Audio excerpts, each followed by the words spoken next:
an advocate of empowering local farmers and Mangyan communities. Good evening, ladies and gentlemen. I stand before you today not only as a candidate, but as a daughter of farmer from Barangay Fortuna.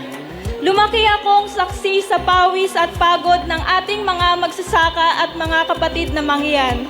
Nakita ko kung paano nila inaalay ang kanilang lakas upang magtanim at magbigay ng pagkain sa ating hapag. Ngunit sa kabila ng kanilang sipag, sila pa rin ang madalas nakadaranas ng pagdurusa dahil sa mababang halaga ng kanilang produkto. This is the reason why I joined this pageant, because I believe beauty pageant is not about glitz, glamour, or elegant gown. It is about using one's voice to amplify the cries and to stand for a cause that truly matter.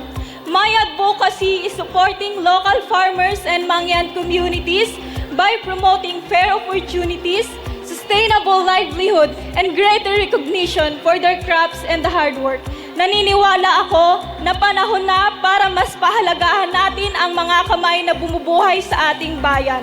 If I will be crowned as Miss Socorro 2026, I will use my platform to become a voice for our farmers and Mangyan communities.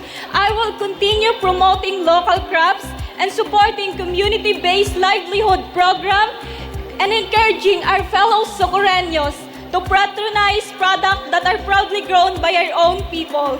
As a daughter of farmer, dala ko hindi lamang ang pangarap ko, kundi pangarap ng magsasaka at bawat pamilyang umaasa sa lupa para mabuhay. Maraming salamat at mabuhay ang bayan ng Socorro!